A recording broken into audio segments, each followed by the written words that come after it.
স্ক্রিনের দিকে একটু ভালো করে তাকান।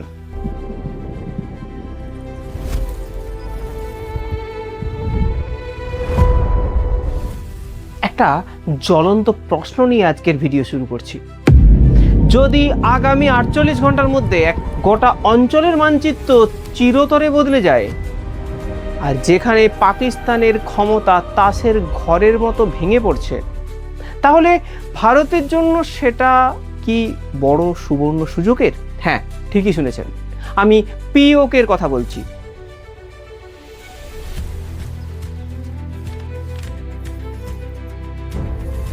অর্থাৎ পাক অকুপাইড কাশ্মীরের কথা বলছি। পাক অকুপাইড কাশ্মীর বা পাকিস্তান অধিকৃত কাশ্মীরে এখন ঘড়ির কাঁটা টিক টিক করে চলছে।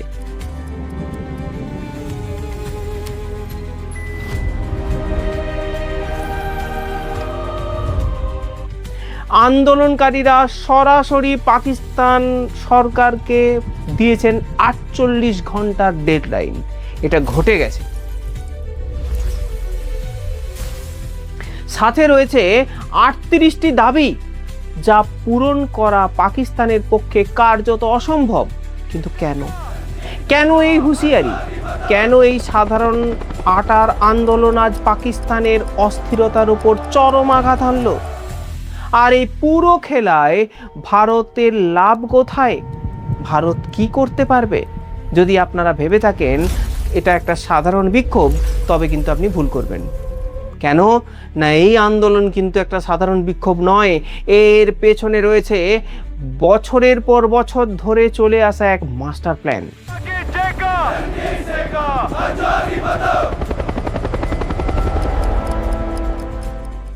যা আজকে আমি আপনার সামনে ডিকোড করব। এর সত্যিটা কি? হ্যাঁ, একটা কথা বলে দিই, আমাদের হয়তো ভিডিও আনতে 1-2 দিন দেরি হয়। আমরা অনেক রিসার্চ করে সম্পূর্ণ তথ্য সঠিক দেখে সেইটাকে কিন্তু ভিডিওতে নিয়ে আসি। কেন না, এই তথ্যগুলি আমাদের যেহেতু জিওপলিটিক্যাল চ্যানেল, এটা অনেক স্টুডেন্ট তাদের কারেন্ট অ্যাফেয়ারের জন্য ইউজ করতে পারেন।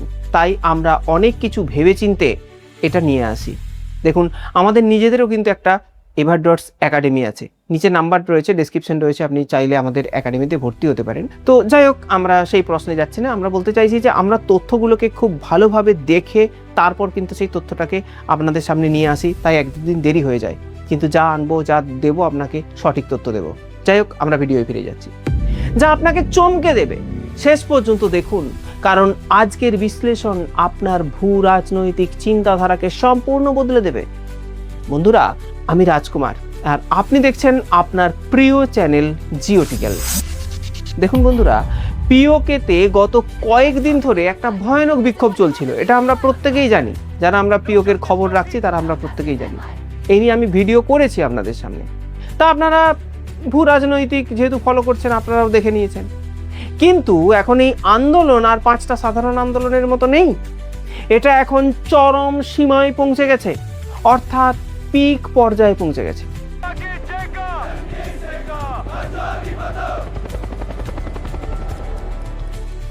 কি হচ্ছে সেখানে?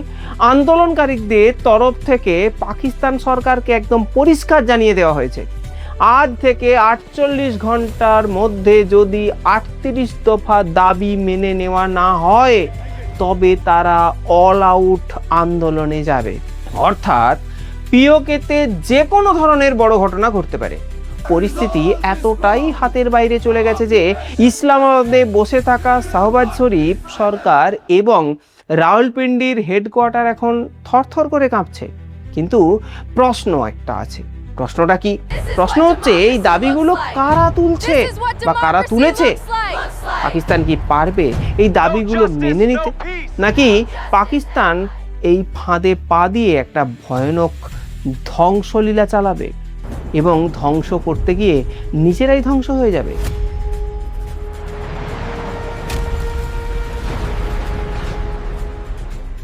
আর সবচেয়ে বড় কথা, আমাদের ভারত সরকার এবং ভারতীয় হিসাবে আমাদের কেন এই মুহূর্তটিকে এবং প্রত্যেকটি মুহূর্তকে আমাদের নখদর্পণে রাখা উচিত?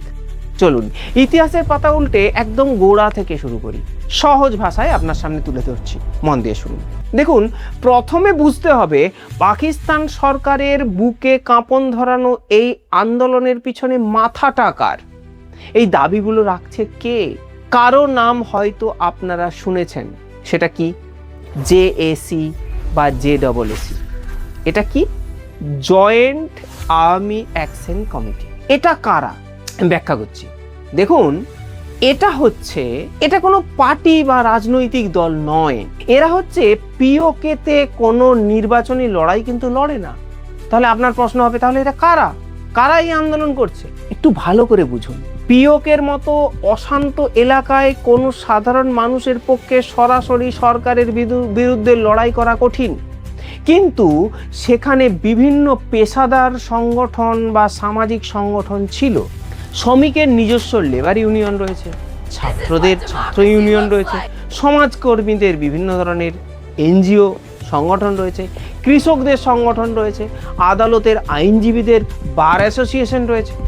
এই সমস্ত কিছুকে মিলিয়ে যে দল তৈরি হয়েছে সেটাই হলো জেডব্লিউসি।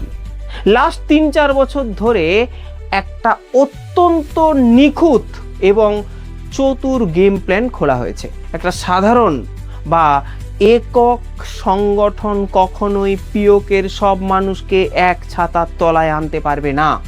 তাই পরিকল্পনা অনুযায়ী ছাত্রদের সাথে, ছাত্রদের যারা মজুর খেটে খাওয়া মানুষ, তাদের সঙ্গে তাদেরকে এক ছাদের তলায়, যারা প্রত্যেকটা সংগঠনকে এক ছাদের তলায় এনে লড়াই করার একটা শক্তিশালী দল তৈরি করা হয়েছে। এখন প্রশ্ন হচ্ছে, তারপর এই সমস্ত বিচ্ছিন্ন ছোট বড় সংগঠনকে এক ছাদের তলায় এনে তৈরি করা হলো, তার নাম দেওয়া হলো জেএসি। এবার ভাবুন, কি মাস্টার স্ট্রোক!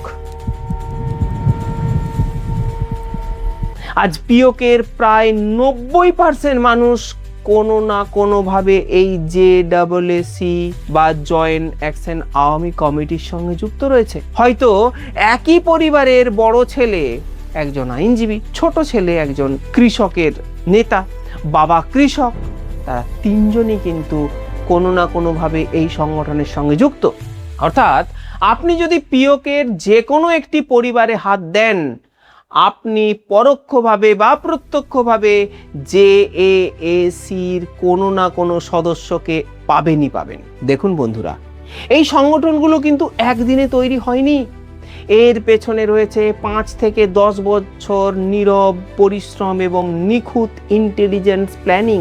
আর গভীরে যাচ্ছি না, ছোট ছোট লোকাল প্রোগ্রাম করে দলগুলোকে শক্তপোক্ত করা হয়েছে। আজ তারা এই অবস্থায় এসেছে যে এক ডাকে পুরো পিওকে অচল করে দিতে পারে তারা।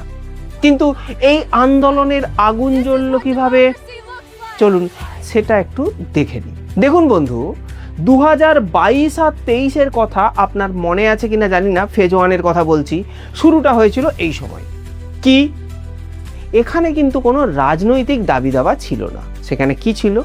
মানুষের পেট থেকে, অর্থাৎ খাদ্যকেন্দ্রিক সমস্যা নিয়ে। সমস্যাটা কি? আমাদের পশ্চিমবঙ্গ বা বাংলাদেশ প্রধান খাদ্য হলো ভাত, ঠিক তেমনি পিওকে বলুন বা পাকিস্তান, সমগ্র পাকিস্তান, এখানে কিন্তু প্রধান খাদ্য রুটি বা আটা।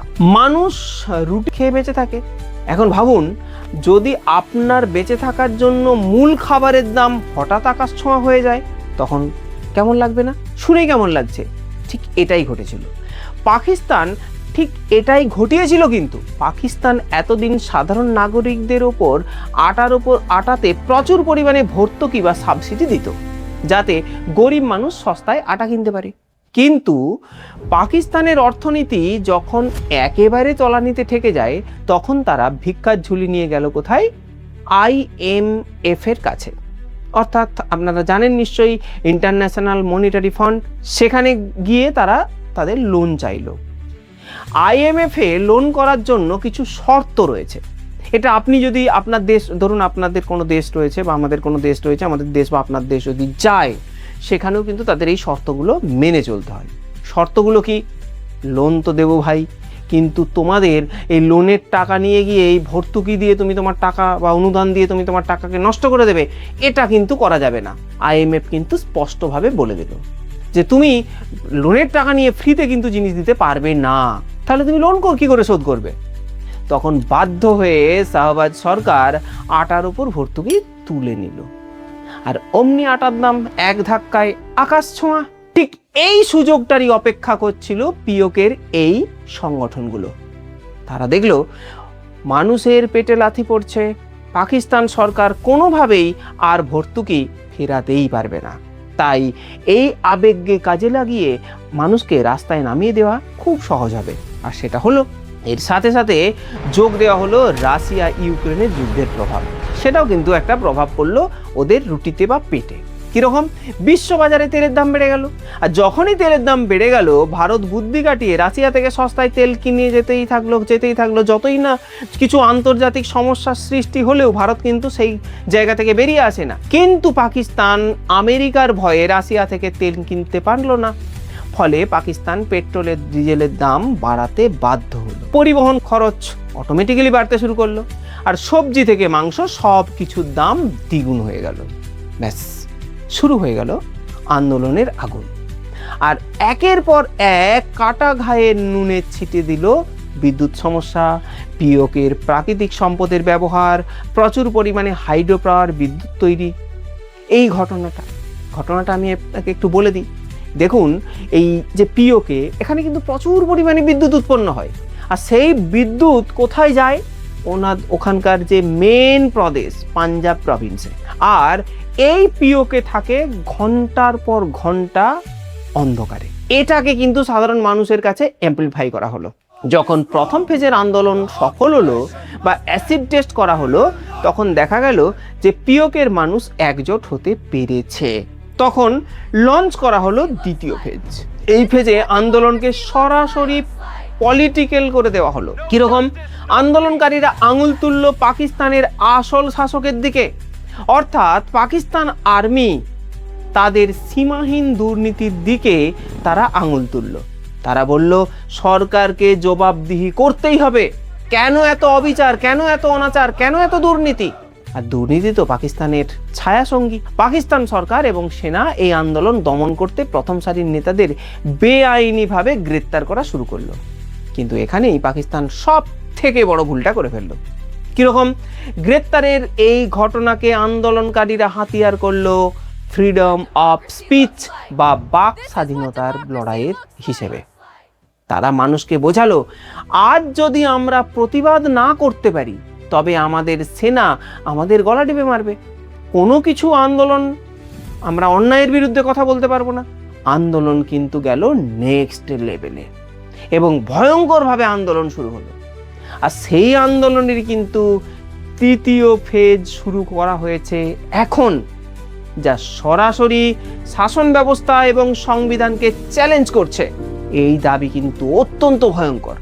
আপনারা জানলে অবাক হয়ে যাবেন, পিওকের নিজস্ব যে অ্যাসেম্বলি বা বিধানসভা আছে, সেখানে পাকিস্তানের কন্ট্রোল গভর্নমেন্ট নিজেদের কোটায় আসন রিজার্ভ করে দিয়েছে।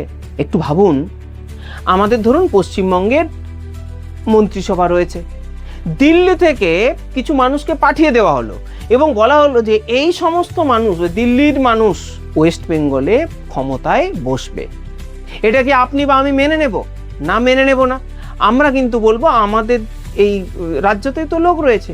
আর সেই ঘটনাটাই কিন্তু পিওকেতে এতদিন চলে আসতো। কীরকম? পিওকেতে যে সমস্ত বিধানসভার শূন্য পদ থাকবে বা রাজনৈতিক পদ থাকে, সেখানে কিন্তু পাঞ্জাব প্রভিন্স থেকে আসা লোকজনই বসতো এতদিন পর্যন্ত। এটা সাধারণ মানুষের কাছে তুলে ধরা হলো। আন্দোলনকারীরা এখন সব জানিয়ে দিয়েছে, পিওকের বিধানসভায় ইসলামাবাদের কোনো নাক গলানোর দরকারই নেই। পিওকের জনপ্রতিনিধিরা সম্পূর্ণরূপে নিজেরা নিজেদের স্বাধীনভাবে কাজ করবে। একই সাথে সাধারণ মানুষের ওপর সমস্ত পুলিশ অফিসাররা অত্যাচার শুরু করেছে। তাদের বিরুদ্ধে আইনি তদন্ত ও সাসপেনশন, জেল হেফাজত, এই সমস্ত কিছু চলছে। আর এই সমস্ত কিছু থেকে যাদেরকে সাসপেন্ড করা হয়েছে, যাদেরকে জেল হেফাজত দেওয়া হয়েছে, তাদেরকে এখান থেকে বের করতে হবে। দেখুন বন্ধুরা, এই আন্দোলন শুরু হয়েছিল সস্তায় আটা চেয়ে। আজ তা পিওকের ওপর পাকিস্তানের সার্বভৌমত্ব বা কন্ট্রোলকে সরাসরি ছুঁড়ে ফেলে দেওয়ার আন্দোলনে রূপ নিয়েছে।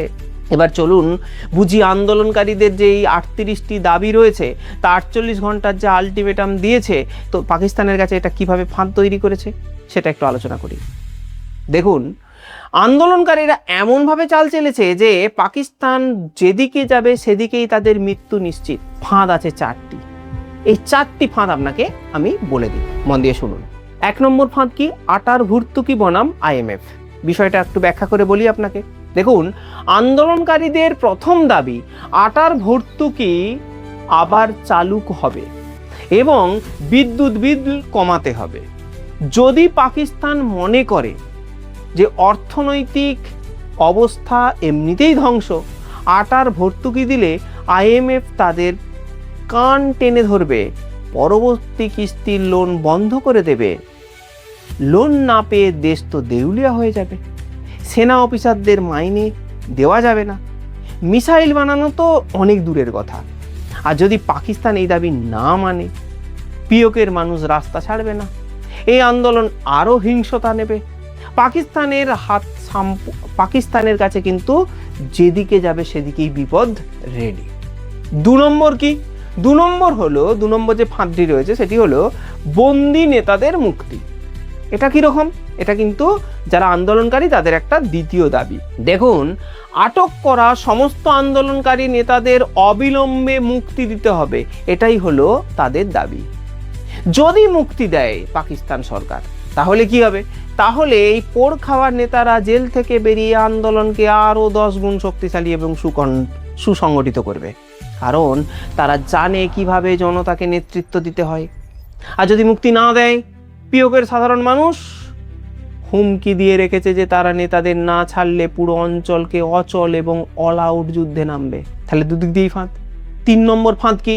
3 নম্বর ফাঁদ হচ্ছে পিওকের ওপর থেকে নিয়ন্ত্রণ প্রত্যাহার। সেটা কিরকম? আন্দোলনকারীরা দাবি করছে পিওকের ওপর থেকে পাকিস্তানি বৈষম্যমূলক কন্ট্রোল বা সম্পূর্ণ যে কন্ট্রোল রয়েছে আর কি, ওই পাঞ্জাব প্রভিন্স থেকে যেটা আমি বলছিলাম, এটা তুলে নিতে হবে। যদি ইসলামাবাদ এইটি তুলে নেয় তাহলে কি হবে? তাহলে পাকিস্তান জানে না আর কতদিন এই পিওকে তাদের সঙ্গে রাখবে। আর যদি না তুলে নেয় তাহলে তো বুঝতেই পাচ্ছেন আন্দোলন থামবে না। 4 নম্বর কি? 4 নম্বর ফাঁদ হলো মানবাধিকার বনাম পুলিশি অত্যাচারের বিচার। বিষয়টা একটু ব্যাখ্যা করি। দাবিটা কি? দাবিটা হচ্ছে বেআইনি আটক এবং পুলিশি অত্যাচারের বিচার চাই এবং সরকারকে ক্ষমা চাইতে হবে। যদি দাবি মানে পাকিস্তান সরকার, তাহলে পাকিস্তান সরকারকে মাথা নত করতে হবে। আন্দোলনকারীদের মনোবল তো বুঝতেই পাচ্ছেন আরো তুঙ্গে উঠে যাবে। আমরা লাঠি মেরে সরকারকে সোজা করে দিয়েছি, এটা কিন্তু তারা বলবে এবং আন্দোলনের গতি আরো দ্রুত বৃদ্ধি পাবে। আর যদি না মানে, তাহলে মানুষের পঞ্জীভূত ক্ষোভ বারুদের মতো ফেটে পড়বে। এটা তো আর বলার অপেক্ষা রাখে না। শুধুমাত্র সামলানোর ক্ষমতা তো দূরের কথা, পাকিস্তানের নেতারা ওই পিওকে ছেড়ে দিয়ে ভাগতে পথ পাবে না। বন্ধুরা, এবার আসি সবচেয়ে গুরুত্বপূর্ণ প্রশ্নে। এখানে ভারতের লাভ বা প্রফিট কি? আমাদের ভূমিকা এখানে কি হওয়া উচিত? পিওকেতে যখন এই ধরনের গৃহযুদ্ধ বা পরিস্থিতি সৃষ্টি হচ্ছে, তখন ভারতকে একদম তককে তককে থাকতে হবে।